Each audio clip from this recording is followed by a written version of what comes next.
Telling you how amazing and popular CART was in the late 80s and 90s would be the equivalent of beating a dead horse on this channel. One day I was going through classic IndyCar races on YouTube and I noticed a recommended video show up on the side titled 1992 Moosehead Grand Prix, Halifax, Nova Scotia. I thought to myself, this is weird. I don't remember IndyCar ever racing in Nova Scotia, Canada, or this event ever talked about when it comes to reminiscing the history of old CART Series races when it's brought up in modern day IndyCar. That's when I noticed the end of the video title had American IndyCar Series. At first, I thought this was just specifying that this is the North American equivalent to open wheel racing, but then I quickly realized that this was the series name, and I never even heard of it, which kinda caught me off guard. In the late 80s, the second wind of the once popular Can-Am series was coming to an end. SCCA was ending its sanctioning of the series, and the final remaining teams formed Can-Am teams to take over the sanctioning of the series. The 1986-87 season would kick off using the same cars from the Can-Am series, which at this point were mostly based off of Formula 5000 cars, but had added bodywork, so they were no longer open wheel race cars. Old CART Series cars also became a source for the teams. Before this decision was made, former CART driver Bill Tempero, who competed in the Can-Am series and won its final championship in 1987, driving a bizarre looking March 85C that had the added bodywork, pitched the idea to run the cars how they were originally designed and use them as open wheeler IndyCar style race cars. But the decision was made to continue with the Can-Am style race cars. After the inaugural 86-87 season, the Can-Am Team Series would fold. This left the door wide open for Bill Tempero to bring his idea to life, and that is exactly what he would do in 1988, forming the American IndyCar Series. The series would use mostly retired March chassis from the 1983 to 1987 CART series and be powered by a 5.9 liter stock block Chevrolet engine. This is like the ARCA series back in the day before it was purchased by NASCAR. The teams would use retired NASCAR Cup Series chassis.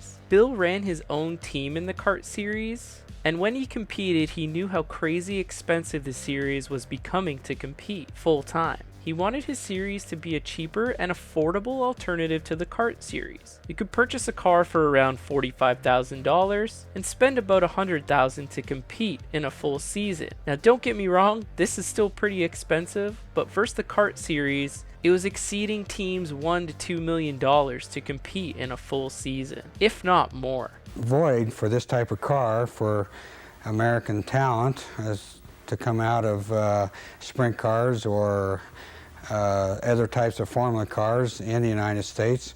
IndyCar racing had got extremely expensive, and the mainstream of racers in the United States didn't have a chance to race in Indianapolis type cars or to show their talents that they might have in this type of car, and that is the reason the American IndyCar Series was formed. The American IndyCar Series did have some notable drivers. Brothers Buddy and Jacques Lazier and cousins Robbie and Johnny Unser competed in the series and had success, with Buddy Lazier winning its championship for its inaugural season in 1988.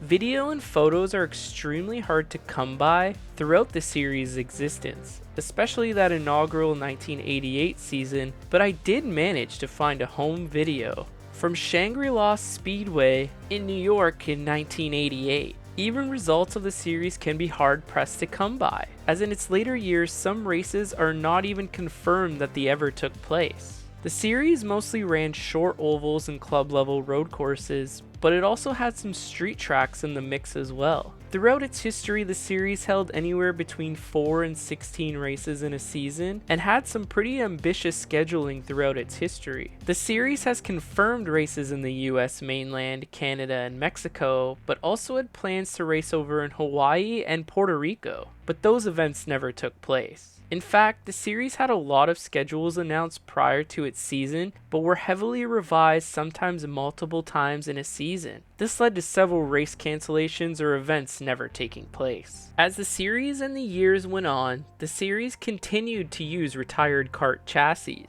This ended up expanding the field from just March chassis to teams using Lola's, Reynard's, and Penske chassis from the CART series, as well as the Cosworth engines being used by some teams. Even the G-Force and Dallara chassis from the IRL and the V6 Buick Menard engine saw use in the series. Details about the series and its events were very scarce throughout the mid to late 90s, but during the 1998 season, Bill Tampero would sell the series to a Salt Lake City-based company called Pan American Motorsports Incorporated. However, he would remain and compete in the series. The 1998 season was scheduled for 10 rounds, but only 5 ended up taking place with the change of ownership. Bill's sale of the series would end up kickstarting the demise of the entire series itself, as in 1999, 10 races were once again scheduled, but only 5 would take place. Pan American Motorsports would scale down the series to just 6 races in 2000, but it's only confirmed of 3 of them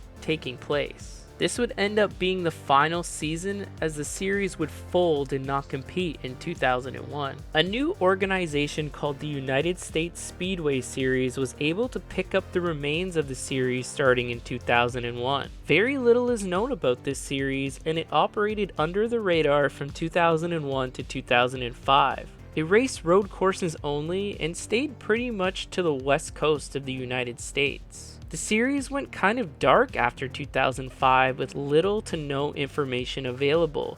However, there is some evidence online that at least 1 race a year may have taken place all the way up until 2012. As for the American IndyCar Series, it wasn't fully dead just yet. In May 2002, the shares from the series were sold to a company from New York called Quench. In June of that year, what was left of Pan Am American Motorsports Incorporated merged with Quench, creating Quench Incorporated, and moved its headquarters to New York City from Salt Lake City.